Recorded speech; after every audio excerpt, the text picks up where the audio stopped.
అనుకుంటే 6 వాయిద్యాలు వచ్చాయి. అది అదృష్టం అంటే. అయ్యా కోరని కోరికే ఈ భాగ్యమే అన్నారు. ఆ విధానంలో అమ్మవారి కళ్యాణం అంటే అంత కలర్ఫుల్ గా ఉండాలి. అందుకనే కళ్యాణ మండపం ఎంట్రన్స్ లో కూడా బాగా అందగత్తెలు పెడతారు. ఈ రోజా పూజించేదానికి, ఆ సెంటు కొట్టేదానికి. ఇకే కళ్యాణ మండపంలో పెళ్లి కొడుకు వస్తా ఉన్నాడు.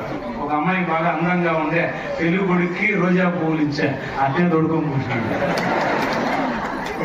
మండపంలో ఖాళీగా ఉంది.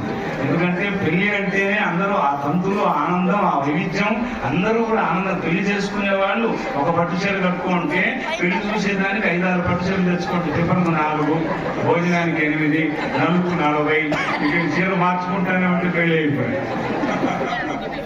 అందుకని ఈ ప్రశాంతమైనటువంటి విధానంలో మనకి ఇచ్చినటువంటి ఆ వైవిధ్యం, ఆ కళ్యాణ గడియలు కూడా సమీపించేసినాయి.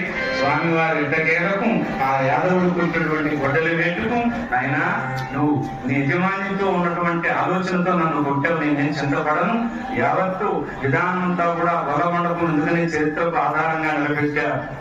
మీరు, మీ వాళ్ళు, మీ వంశీకులు నన్ను ప్రథమంగా చూసే అవకాశం నేను ఇస్తాను అని వరమించి, చూడరాజు కూడా శాపం ఇచ్చి ప్రతి శుక్రవారం కూడా కిరీటంలో ఆలోచింపజేయమని చెప్పి ఆయన కూడా సెలవించి పంపించేశారు. ఎదురుగా అమ్మ ఒకలాదేవిని కలిస్తే ఏమైనా వచ్చేవాడు నా దగ్గరికి రాకుండా పొలపల్లికి వెళ్ళదు. ఆయనంతా డౌట్లే బాబు.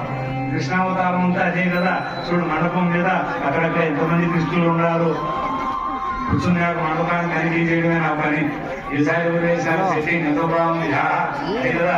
మొదటి పాలనా వ్యవస్థలో, మొదటి రాజ్యాంగ విధానంలో ప్రథమంగా జరిగేటువంటి పద్మావతి గ్రంథోత్సవానికి అన్ని శాఖలు కూడా కాంబినేషన్ అవ్వాలి. ఎందుకంటే యజమానికి ఎక్కడ చూసుకుంటారో యజమాని వయసును కూడా అట్లే చూసుకోవాలి. అది సిస్టమ్. అందుకని అన్ని వేదాలు, నాదాలు, మంత్రాభిషేకాలు, అలాగే అన్నమాచార్య కీర్తనలు, హరికథ గానాలు, భజనలు, గోష్ఠి గానం, ఇన్ని కూడా ఆ అమ్మకు ఏది కూడా తక్కువ కాదు. మా వైగారి పాపం వస్తారు. అందుకని ఏదన్నా పని కావాలంటే ముందు అమ్మగారి దగ్గరికి పోతారు. తిరుచాండలు పోయి అక్కడ ఏవలసింది ఏదైనా ఉండిలో వేసేసి మన అయ్యగారి దగ్గరికి వస్తే నేను చూశాను ఆయన.